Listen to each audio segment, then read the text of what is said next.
right, ladies and gentlemen, we have a special guest here in the Just Acting Up show. Been trying to get her on for a minute, but like I say, this one be busy, man, and I'm so happy that you're here. Round of applause, Denise Monet, ladies and gentlemen. Appreciate it. Thanks for having me.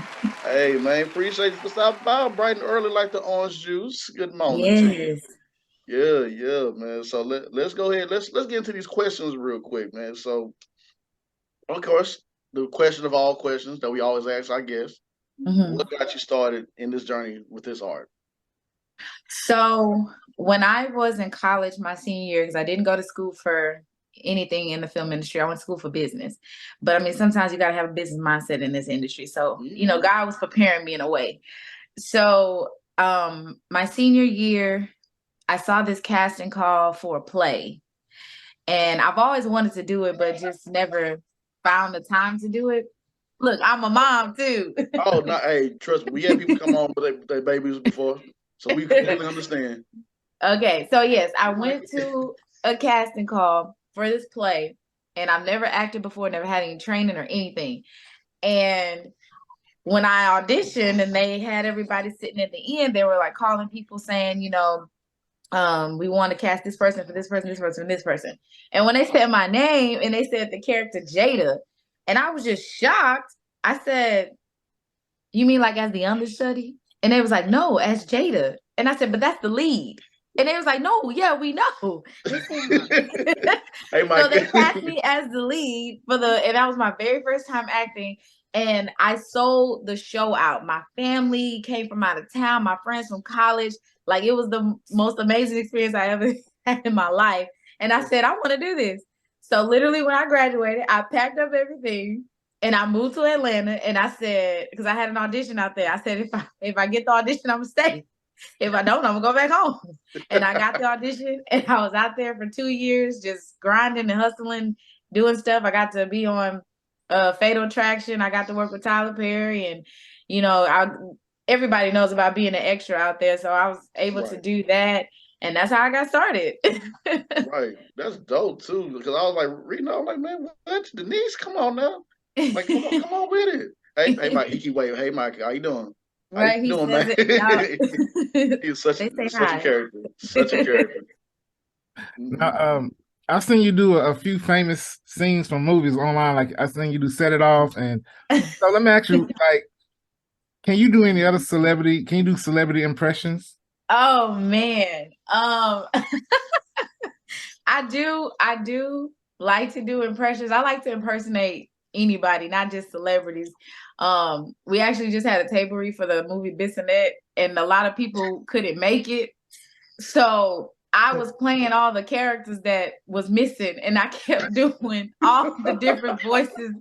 People was laughing at me. I'm like, listen, y'all just don't know. I'm really a low key comedian. Like, I wish that I Oh, could do that, but yes, I do. Do impressions of, but I like to do, surprisingly, I like to do the impressions of the males more than the what? female. Like if you don't know, my production company is called Purple Heart Production. A lot of people get it confused because I spell it Hart like Kevin Hart because I'm a real Kevin Hart fan. Right. Okay. And so, I can do a real good Kevin Hart impersonation. Okay. Real good, Kevin Hart. Okay, What? now Okay. we gotta see You're just it gonna now. throw that out there. We gotta see it. You gonna throw that out there now. We gotta see it. Okay. So everybody knows, on his stand-up comedy where he talks about, you know, being on the bus telling his friends about his mama telling him not to say the cuss words or Right. whatever. And so, he's in the mirror. Hold on, son, you gotta get down for me so mama can. So you know how he's in the mirror trying to hype himself up, Right. he's like, okay. My mama told me to tell you to mind your damn. No, that's too loud. That's too loud. Hold up. Hold up, man. Come on, man. You see me trying to get my Kevin Hart on, man. Hold up. Back up. Chill out, bro. He won't even let me do it. It's all good. But It's I all got, good. We got you. We got you. That's good. said, Mama, we ain't doing no pressures today, Mama. Right. Listen, over here trying to steal my shine. He think he's a star. He trying to steal Oh, my shine, y'all. too funny. Too funny. Okay. Your transition from being a teacher to now being a full-time director, actor. When did you know that it was time? Like, when did you know that it was your time? So I was really struggling with making that decision. Because these bills got to get paid, y'all. Tell me about it, because I'm waiting on my time. So listen, and so I was in the last bits of the year, and I was casting for The Ring Widow. That is right now streaming on Tubi. And so I was like, man, I was telling people, like, I want to do this full time. I don't want to go back to work. I'm sitting trying to, find other things to book and lock in. And the summer was great. But of course, I was also still getting paid as a teacher. You get paid over the summer. But it's like as soon as, and then they even offered, because I was been teaching math. And math is a stressful subject to teach. It's a star, subject. So I was struggling and ready to leave. And they offered me a theater position. They told me that I couldn't teach theater because I didn't have a theater degree. So I just gave up. Yeah. And it was like right when I had made the decision that I was going to quit, I guess they really needed to fill the position and they was considered. So they was like, they offered it to me. And I was like, man, now what do I do? Like, they offered me a dream position that I've always been wanting to do. And now I'm trying to, and when I decided to quit my job and go for a full time.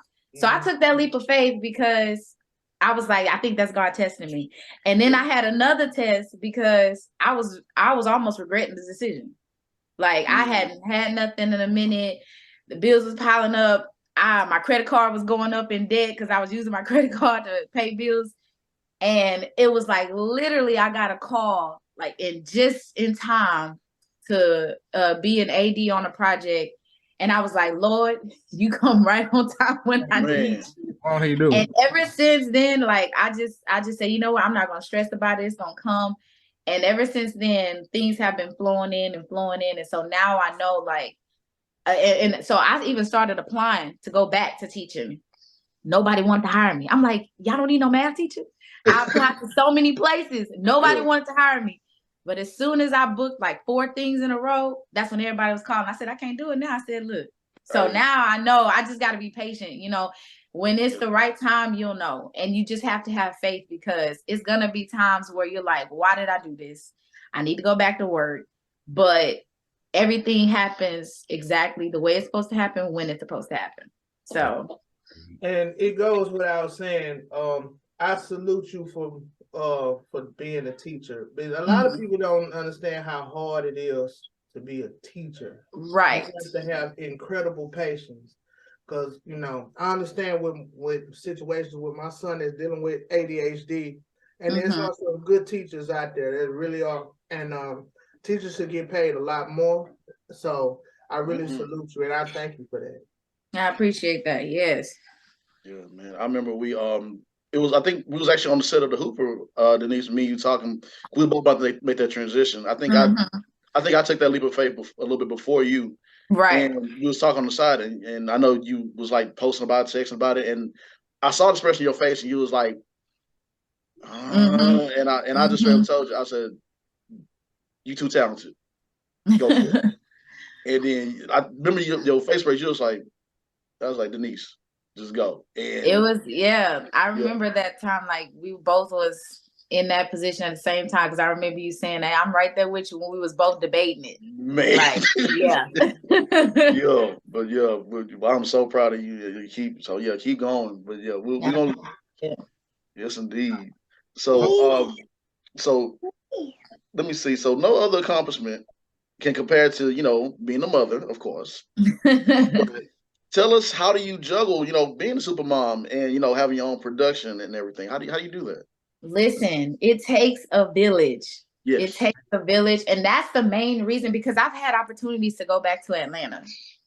And I thought about it. I was going to move again. I was going to pack up my house and take my family, and we was just going to go. But I have the support here. Yeah. I have my parents, and then my parents are remarried. So I got parents and step parents. Then, they're like full-time grandparents. And then even John's mom, she watches him. And then his daycare, the home daycare, Yeah. She loves and support me so much. She's come to my shows. She even watches my son like on weekends or at nights and stuff. Like, you know, she'd be like, you know, just come pick him up after, because that's what we did yesterday. I didn't even pick him up from daycare. He just stayed there until we were done with last night. And so I'm just grateful for my village, because if it wasn't for them, you know, I wouldn't be able to do this. And then John is so supportive. You know, he does a lot, staying at home with Micah and you know, on weekends and stuff. And if it's something that we can bring him to, because I want him to experience this with me, you know, and I can't wait for him to get old enough to where he can understand and be on set, you know, be quiet and just kind of like learn and listen. Because he's been on set, he'll walk my time like, yeah. You know. And so he's learning already, but I can't wait until he's old enough to be able to come with me and then kind of find his own, you know, whether it's being an actor or a director or a writer or whatever he wants to do. But yeah, it takes a village, and I'm appreciative for everyone that helps me with that. Yeah. Shout out to your village too. Shout out to them. I definitely understand with that. I have a son, and I'm helping my my sister-in-law. She got two twin girls, and she got one on the way. She got another one on the way. The little girls are 20 years old, so she got another one that may they back here running around here somewhere. Right. And see, it's better when they have people to play with, because see, Micah an only child. So my it's son, like my son is the only child too. So yes, so he wants to just be under me, and it's like we got to get him some friends. We got to get him some friends. We got to set up some play dates or something.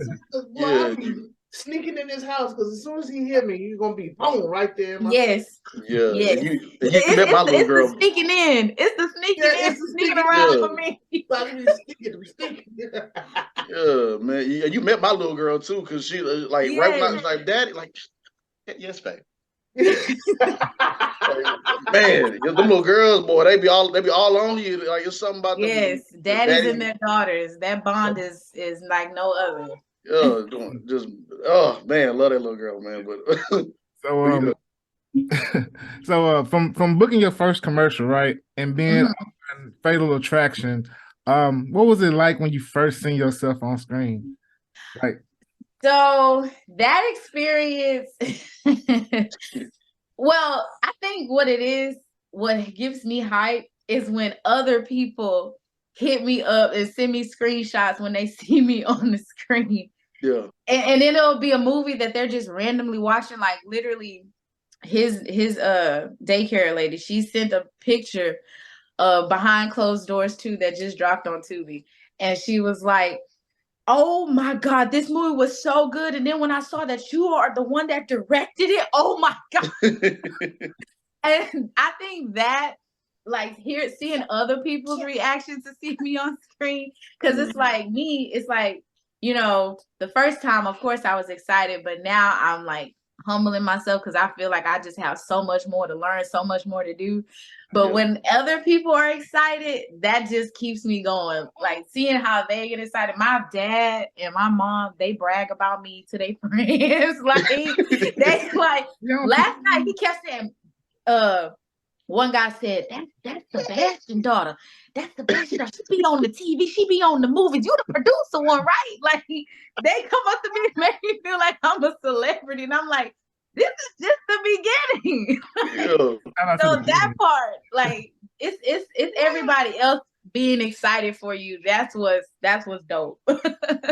Yeah, Chris can attest to that too. His mama, that's my baby. She just called us this morning. I need to know when y'all gonna be in the movie so I can be on the red carpet with y'all. Yes. That was James. That was Mike. That'd be too funny. All be too funny. When you're not busy with your business and being booked and busy, as we should say, what do you like to do on your spare time? Let me guess, Coco Melon, right? No, we actually don't Coco Melon. We like to watch Spies in Disguise, Nemo, and the movie Coco with the little Hispanic boy that plays. Those are our favorite shows. Our favorite movies. That's So what's yeah, up. but other than that, I like to binge TV shows and movies. Yeah. Like I will just sit at home, give me a margarita and some popcorn, and I will binge. Because I'd be like, I gotta catch up on my shows. I gotta catch up on my movies. Especially now that I've started doing the reviews on TikTok, Yes. and people are like sending me their movies. So it's like, man, I feel like I can just, just watch movies all day. So that's what I love to do. If I'm not creating some, then I'm watching some. I watched some of your reviews and I was like, man, okay, I didn't even know this movie was on here. And I'm like, oh, this is a good movie. Yes. Yeah. Yes, indeed. So, also, congrats to you on the success of The Ring Widow. And Thank you. I was there at the premiere and everything. Spoiler alert: I'm the one that didn't get killed. I was making fun. I was like, you made it. You survived. I was one of the ones who didn't. I was like, yes. I said yes. Oh my god! But Denise know I'm silly. Denise already know I'm silly. But yeah, congrats to you on the success of The Ring Widow, and your next film, Dirty 30, that's coming out real soon. So, what can you share with us a little bit about Dirty 30? Don't share too much. Okay. Right. So Dirty 30, it's about a woman. Her name is Naomi, and she is successful, and she's planning a party for her 30th birthday. And everybody comes over, they celebrate. It's her husband, her sister, her best friend, and a couple other people. And they all just get really, really drunk, and they do, some edibles and turn up. And then they all wake up with no memory, and Naomi is missing.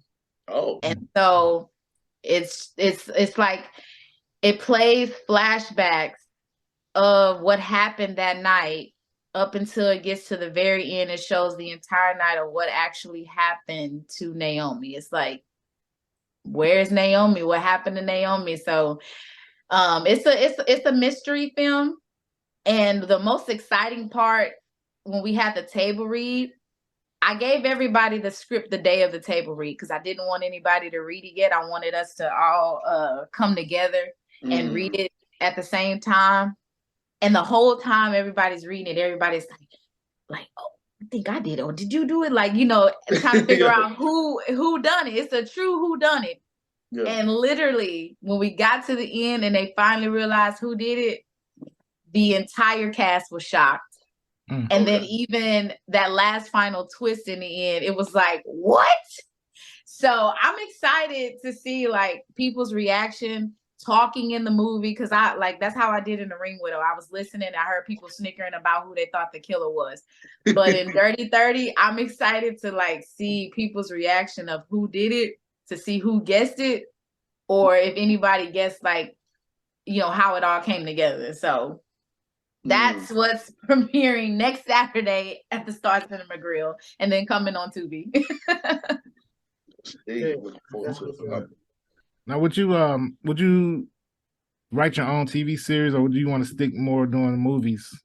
So actually, a friend and I, we went to school together. We wrote this web series called Tales of the Lockwood Sisters. We shot kind of like the concept of it a long time ago. And when I started reviewing the shows that's on Tubi and movies, I saw it wasn't that many TV series on there. And so I said, you know what? Let me go revisit Lockwood Sisters.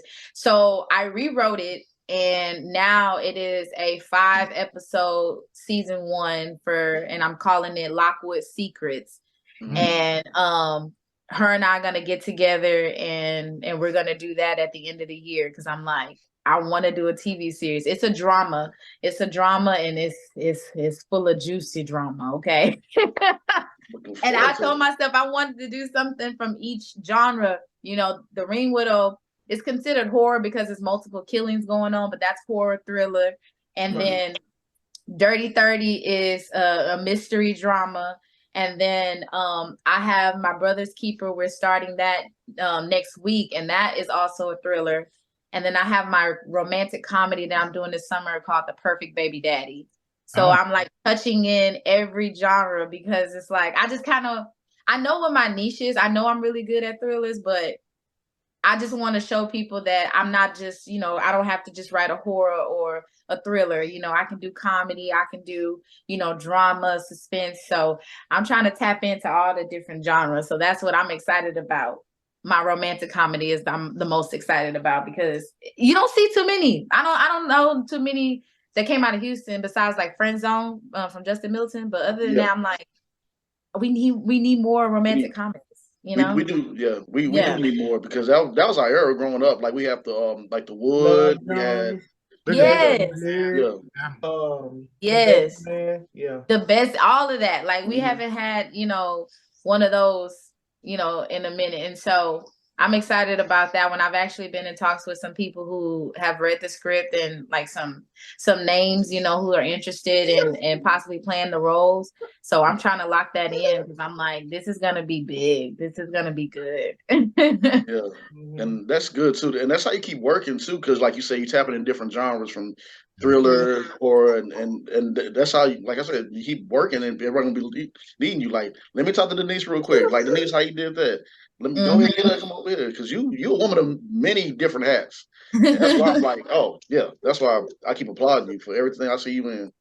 Right. Yes, I had to a lot. This industry will force you to learn a lot because I actually had somebody that was supposed to edit Dirty 30 for me, but I ended up I made a rough cut of it to kind of give them an idea because I was like, this is the way I want it to go because it had like the flashbacks and like how the story was supposed to go. So I did a rough cut of it and sent it to them, and they was like, this ain't no rough cut. Like, this is, you might as well do it yourself and give yourself the editing credit. Like, this is good. And I was like, okay. So I scored it. I finished editing. I sent it off to get color graded.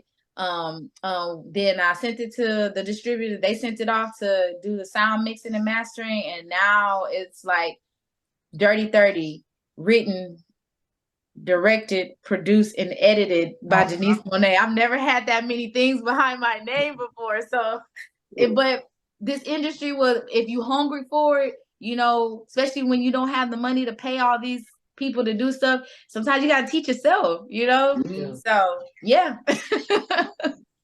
Oh, girl. That reminds me of a meme. Well, when they said Virgos, and they showed this person at the table, and they said written, directed, act, played, edited, sound, and all those many hats. Yeah, many hats. And it's like Virgos be like written, act, sound. You work with some well-known talent, some well-known artists. Tell me about who taught you the most out of all of the people that you ever worked with. Who was the most that you learned from? And it's funny because I haven't gotten to work with him like personally, like on a set, but this man always calls me to give me advice when he sees my projects or when he sees something I'm doing. And I appreciate him for that because he doesn't have to do that. Courtney Glade, his movie just came on BET Plus, The Reading, starring Monique. And I always tell people, like, he always randomly called me. It's so random. It's so random with some gems about if you see me posting the casting call, if he see that I posted a trailer, or when he saw that I posted the videos for the movie reviews, he always just randomly calls me and gives me advice, and so I told him at the premiere, I said, man, I may not be around you a lot, but I've learned so much from you, you know what I'm saying? So I appreciate him for that because he is making a way for us to learn, so how we can get to the next level. So I've learned a lot just from conversations with him and just watching him, grow over these years. I agree. Courtney, we had him on here as well too. Real cool, and he's very humbling, and he's very humbling. I love that, and it's like I think what it is, like he wants all of us to continue to grow and elevate each other, and that's what I really love about him. Because I ran into him when I went to Fox 26 News, I was like, wait, I was going through my phone. I'm like, wait, you gonna be on Isaiah Factor? He's like, hey, what's up? I'm like, bro, and he was just killing out the door, just moving. I'm like, I ain't gonna hold you up. Just keep going because what you're doing is amazing. So shout out to Courtney Glade, man. So yeah. That's what's up.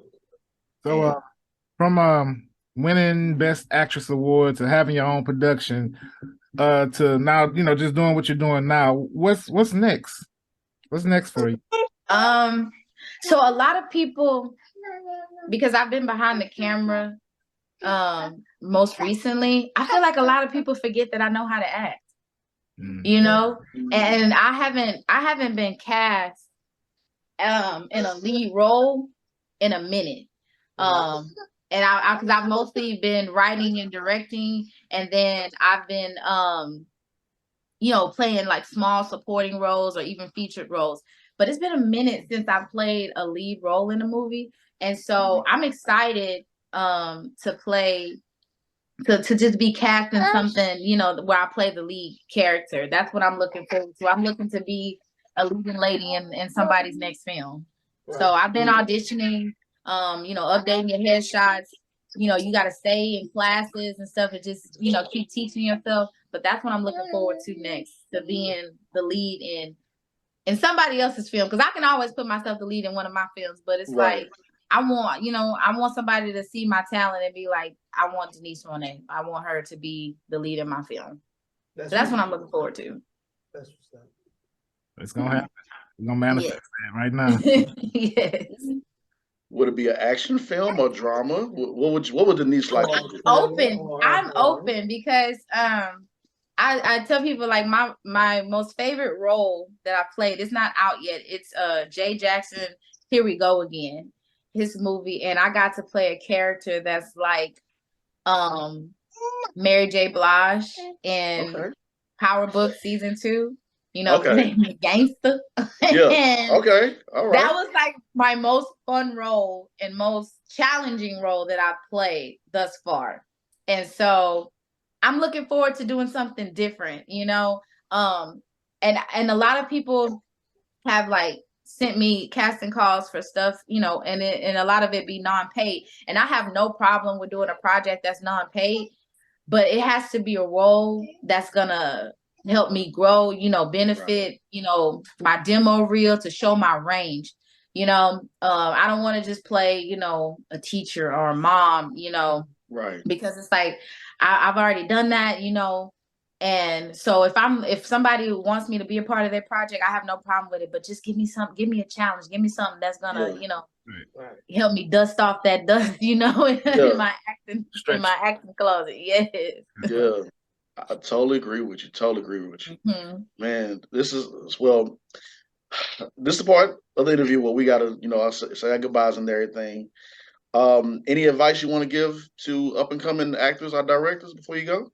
Yes, most definitely. So one thing that I've learned is don't be afraid to take, or don't turn away constructive criticism, because we all still have so much to learn and we can learn from each other. A lot of people I've noticed are like feeling like we like taking things from them, or, I did that idea first, or, and it's like, we're all learning from each other. Nobody has like, somebody has already done it, but we just revamping it and trying to make it better. So we just need to come together and collaborate and help us, get to that next level, instead of saying, well, that was my idea, or, sitting here pointing fingers about, this way to do things and that way to do things.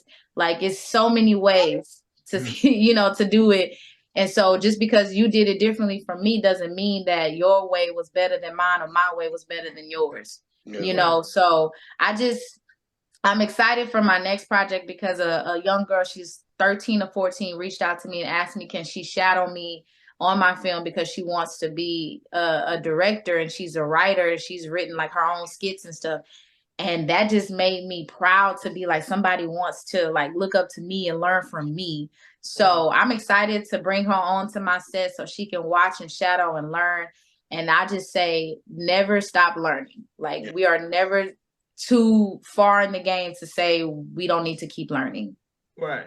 I agree. I agree. You definitely want to always, if you're not still learning, you know, you want to always work on yourself and always. Yes. There's always something. You don't know everything. Right.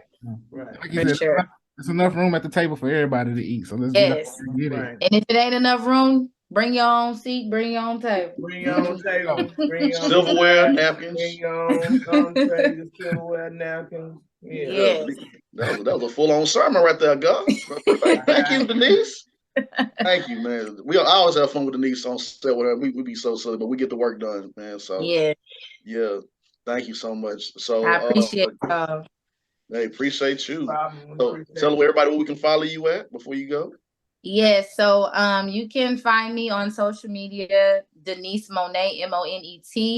My website is Purple Heart, spelled like Kevin Hart, purpleheartproductions.com. And you can find me on all platforms, Denise Monet. There we go, ladies and gentlemen. Gotcha. There you go. Denise Monet, y'all make sure y'all make it to the movie theaters. Go watch Dirty 30. She worked very, very, very, very hard on this film, and all the actors and actresses in this. Looking forward to your next project as well. So yeah.